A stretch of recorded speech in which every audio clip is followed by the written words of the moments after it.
We have wars going on in the world over oil because of pricing of oil. And if we take the same path with water, that's oil all over again. The world is running out of fresh water. People will do anything. They'll give anything, their life savings, their house, anything for water.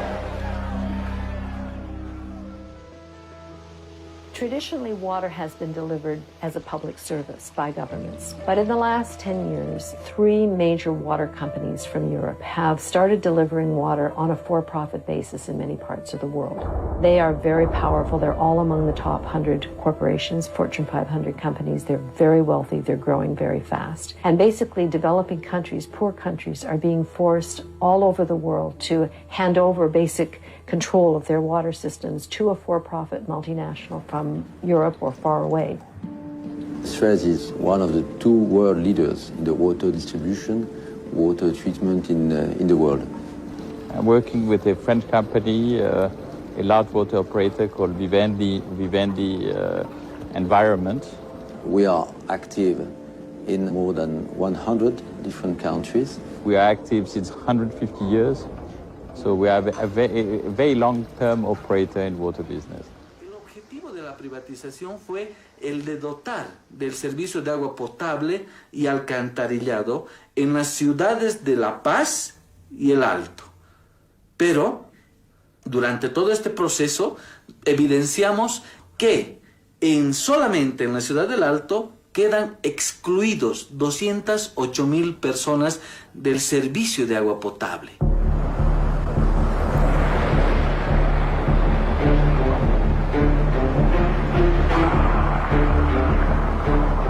No tenemos ni agua, ni luz. Ahí está, con esta polvadera se nos ensucia la ropa más. Y hasta nos trata de que somos tan sucios. No es porque uno quiere, sino que porque no hay agua. Gente humilde, ¿no? Algunos apenas hacen alcanzar para el consumo. Y si vamos a hacer privatizar, la gente de dónde va a traer dinero. Nosotros hemos dicho que Aguas del Illimani se tiene que ir.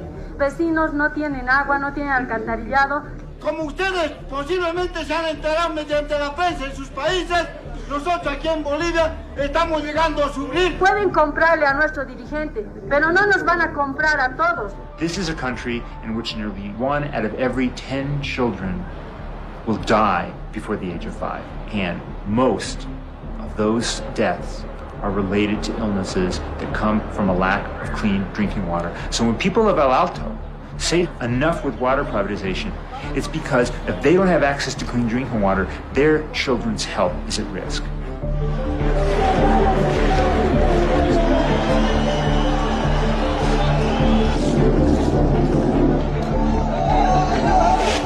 Why did Bolivia privatize the water systems of Cochabamba and El Alto? It's not like Bolivian citizens decided it was a good idea. Water privatization was absolutely forced on Bolivia by the World Bank. In 1997, the World Bank told Bolivia that if they did not privatize the water system of Cochabamba and El Alto La Paz, that they were going to be cut off from water development loans by the World Bank. Yo creo que esa es la privatización para nosotros es una lucha contra la muerte, ¿no? La lucha por la vida, porque la vida siga siendo una vida donde nuestros hijos, nuestros nietos, nosotros podamos disfrutarla, ¿no? Es una lucha entre una vida digna, una vida con alegría, o una vida con sometimiento, una vida con amargura, con angustia, con inseguridad, que no es vida.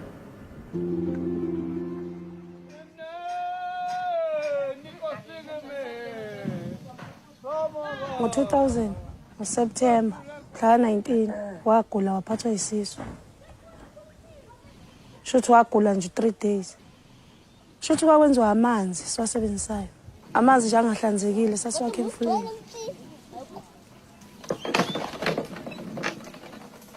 Kushuthi nje ngabe ukuthi njengoba ngimdala la ekhaya ngizizwa ngumuntu ogqilazeke kakhulu. Abafundayo engazi ukuthi ngabafundisa ngani kanjani ngabondla ngani kanjani. Akukho kusithembisa okungcono ngoba nakho lokho okuzayo owemali vele okuphoqa ukuthi imali uma ungenayo ugcina futhi ubuyelile khona emfuleni. Phindela khona lapho emfuleni ungcolile.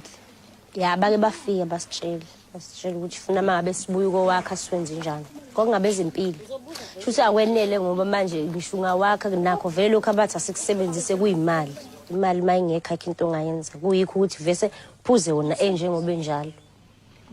Esisuke sisaba kodwa uma amanzi engekho ayikho into ongayenza. Yikho kuvela uphuze khona lokho noma ukwazi thina.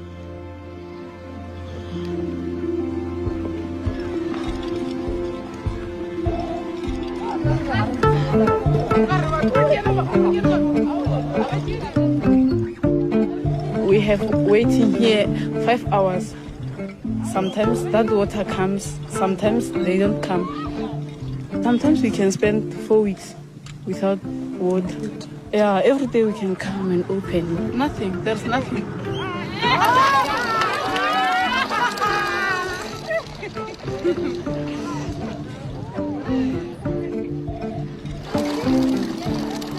Cost recovery is kind of the new Bible, you know, that we have in South Africa, that everybody must pay for whatever service you get.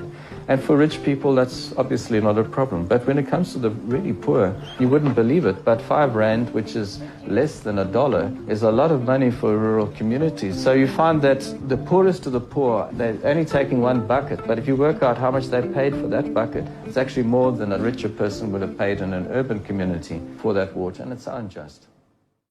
At first, when these private companies went into developing countries, they were welcomed by the people because they were going to bring water and they were going to bring investments. Of course, what people didn't understand was that they're not bringing new investments. It's paid for by the public purse and by the World Bank. Then they came in and they raised prices and they didn't deliver good quality water and they cut poor people off and they fired public servants and their record was a disaster. They are bringing water to poor areas, but they're bringing the water where you have to put in a little card to get that water. This country is perhaps the leaders in a new technology, prepayment. The consumer needs to pay up front for the supply of water. You've actually got to change the thinking, the culture of people to understand that they should pay. You shouldn't have to force them to pay. They should want to pay. By telling a woman who's got nothing, in order to get your water, you must put in a card that takes your meager amount of money. What is she going to do but go to the river and take that dirty water and die of cholera? And then you say people don't know how to practice hygiene. The people here don't know. We just asked them. They don't know that they're getting prepaid water meters. With what you have done with They don't have a choice. These people are poor. They don't have a choice. They're not being educated about the implications of the whole process. They don't even know they're having because we don't give them a choice. It's impossible to discuss this. It's impossible. You're insulting me. So we are trying. People are to pay regarding what they consume. Then you're going to tell. The placards of the post-liberation period said, free water, free electricity, houses for all. What was actually happening was that many people were having their electricity disconnected, their water disconnected, and they've been evicted from these very homes that the government said they will improve conditions. The water has been stopped and we just battle and, try and get water from, from containers and things like that. They talk about water in school and water is precious. Very precious. And water is so important, We really need to use water all the time. So we don't know. When you hear people saying the water for the people, we have no problem. Water should not be a commodity, we have no problem. We are just the operator, like an hotel operator, who operate the system because we have a very long-term experience. We sell our knowledge.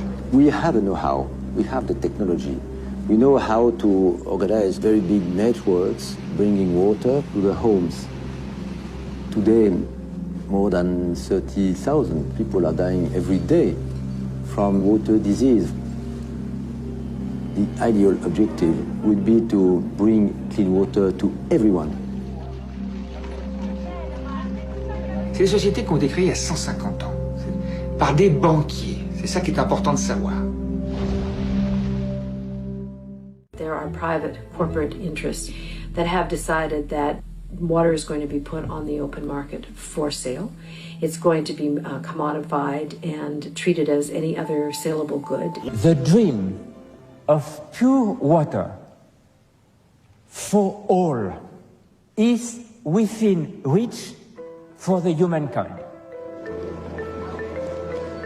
The World Water Council was created at a meeting of big, powerful water interests in 1997. They came together to promote corporate takeover of water. They will not tell you that. They'll say they came together to bring water to the world's people. But if you look at who is at that founding meeting, it's all the big water corporations, it's the World Bank, it's a lot of the international development agencies. And so they came together to promote a vision of a water future that's based on water as a market good. How can you keep loaning poor countries money to meet their basic needs? It is completely predictable that what happens is poor countries end up with debts they can't afford, and that debt becomes the noose around their neck with which the World Bank and the IMF become the government. There is a political set of questions to be asked around this. Who owns water? Who gets to make the decisions about water? Why is this group, the World Water Council and the World Bank and these big water corporations, why have they got to set themselves up as a global high command of water and make decisions for the rest of us? Who exactly elected them? Quand le président du Conseil mondial de l'eau, qui organise tous les grands forums à la gloire des multinationales, n'est autre que le président d'une société à Marseille qui appartient à 50% à Vivendi, 50% à Suez. Et quand vous savez que Michel Canne-Dessus, qui est l'ancien président du FMI, et qui a comme ses deux conseillers principaux les deux numéros 2 de Suez et de Veolia, on a compris, tout est contrôlé, vicié. Simplement, les gens ne le savent pas. And this is a club that decided, I think before the rest of us understood, that water is the most precious commodity for them in the world. It's blue gold. They're going to make tons of money, and more importantly than money, because you really need to compare fresh water with oil. It's about power. It's about which sectors of society, which countries, which governments, which corporations are going to control the blue gold of the future. Water is for survival, and who owns the water for survival owns you. And that's the picture that people have to understand.